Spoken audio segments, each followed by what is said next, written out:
Alright, what's up, guys? This is Paul here from DynCore Security. This is like, consider this like the part 2 of the disassembly gearbox and what I run things with that. Because there are some things I forgot to mention. Didn't really go into depth with the anti-reversal latch. Anti-reversal latch simply is it keeps your sector gear right here and all your other gears spinning in the right direction, and anti-reversal latch. It's the name is self-explanatory. It keeps the gears from spinning backwards, and and it helps the air nozzle make a whole rotation for that, so that you don't like double feed or something like that.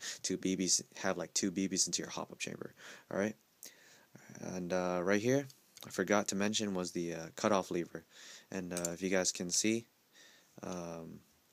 right now it's connected to the. It's obviously touching the ASEU, and it's touching that little nub right there. What the cutoff lever does, is that when the selector plate is turned to the selector, to the semi mode, what it does is that it helps the gears turn, and then there's this little nub behind the little circle thing, underneath the right there, the little underneath the sector gear that hits the this part right here of the cutoff lever, and it bounces it up, engaging the semi-auto feature of the trigger system. It's the same thing as in the stock trigger systems. Very the same. Everything's just the same. All right, so you guys don't have to worry about that. Let's see. Oh, and right here I have the ASEU right here. Alright, the trigger system. That red dot right there is the micro switch system, and this little wire right here is the data wire. They do sell replacement data wires, but that's only if it gets ripped. If you guys didn't like install it correctly, as they do as they tell you to inside the instruction manual, it can get ripped. You really want to push it really close to the gearbox as much as possible. And now lubing up the gears, and the piston, I use the Mad Bull gear grease right here, as well as the Mad Bull piston lubricant. Alright, they're very good. They come in a package, like $25 from Airsoft GI. Alright, so if you guys want to, I'll do a reassembly video right now. Alright. So I'm pushing in all the wires together so I can, keep them all nice and snug and close. Pushing in all the wires, right? This is reassembling the trigger right here. This is going to get really tricky. So you want to put that in there first. Put that little spring right there. Now this thing right here, this can actually break, okay?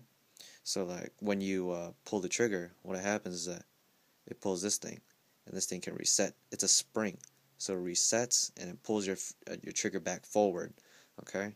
And if this thing breaks, your trigger will be basically, if you pull the trigger on semi, it'll just sit back on semi, and that's it. It won't reset itself because this spring right here is broken, right?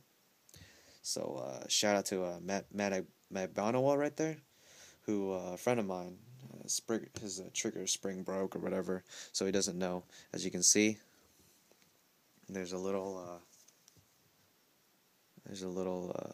little nub down there, that little metal bar right there, and that's what keeps the trigger moving back and forth, all right? If the thing breaks, you're gonna pull the trigger and nothing will happen. It won't reset itself or anything, right? Obviously, I already greased the gearbox, putting it back into with the anti-reversal latch. All right, so this can get a little tricky, as these things come. The gear is all like put together as a set, so it's very hard. It's very difficult to kind of just nub it back in there or whatever. I don't know. I'm just rambling right now. It's really hard to stay focused when you're redoing videos like over and over again, due to some simple mistakes. So what I do is I just kind of shoot the videos all in one go. Now, as you can see, when I'm putting back the gears, I put it back in a downward position, where the teeth are in a downward position, so that when, you know, obviously when the gears turn, you know, it won't like prematurely engage the pistons. Okay, so I'm putting back the spring in.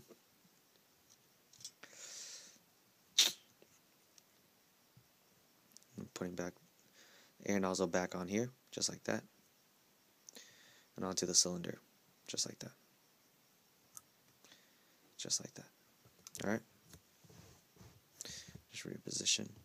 Using the iPhone again, of course, it's ridiculously hard sometimes.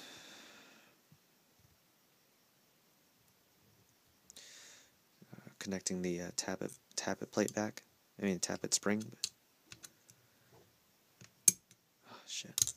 This can get very, very tricky right here. Connecting back the tappet spring. All right. Oh, and make sure that there's a little nub right here on the gearbox, where there's this hole right here in the cylinder head will go onto the notch right there. So make sure when you're putting it in, everything sits back nice and flush. You feel a little click. All right. Won't technically be a little click, but you'll feel everything feel nice and snug. All right. So there we go with the tappet plate right there. All right.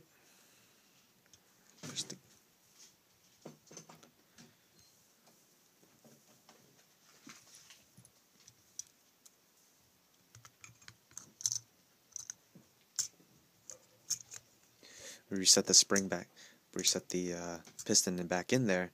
Make sure that the little notches in here are you know, coming back in along with the grooves, you know, and oil up the lube up the pistons, the piston area. You know, what I recommend is a little bit of gear grease right here. You know, people say that, hey, oh no, it's going to destroy your O-rings. Well, it works for me. You know, I barely use the gear grease. I use more of the piston lubricant, so that and I put it along the mouth, the piston lubricant along the mouth of the cylinder heads, so you know it moves in nice and quick. You know, get full seal, help with the compression. Right, so back in there, remember the grooves, and then full assembly is almost done again, so you guys bear with me here. Now here comes the hard part, getting the spring back together. This is the KWA M120 spring. All right. Hopefully this thing is shooting around 350 FPS after I install this bad boy in here.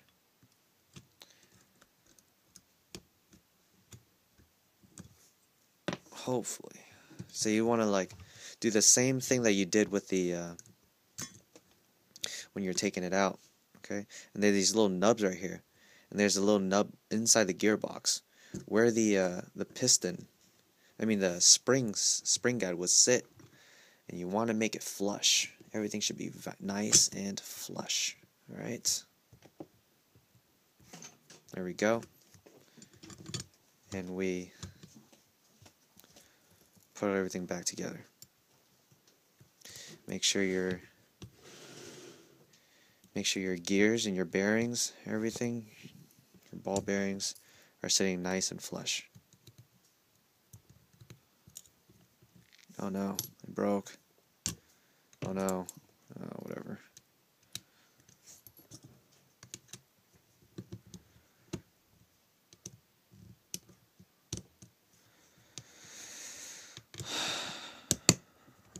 It's a little hard.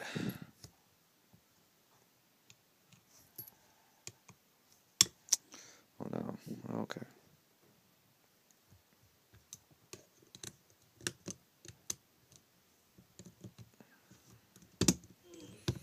There we go.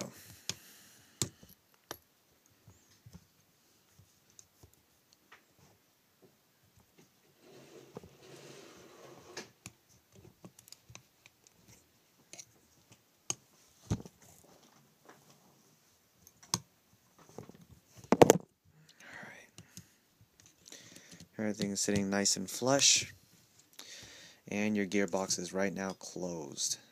Alright, check to see if your air nozzle moves, and then you can even, you know, take a screw in there, look back at your piston, see if it moves as well.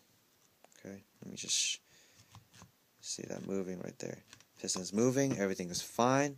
You're good to reassemble your gearbox. Alright, everything inside this gun is wired to the buffer tube, so you know, it's you're gonna have to make sure that the wires in there at the bottom are not, like, you know, interfering with the bevel gear and the pinion gear of the motor. Alright, so I'm just gonna screw this back in, pop it back into the gun, and the next video will be a shooting of the gun, and you know, let you guys see a final product.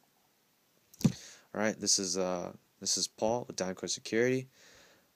That's it for this video. Thumbs out. Twill.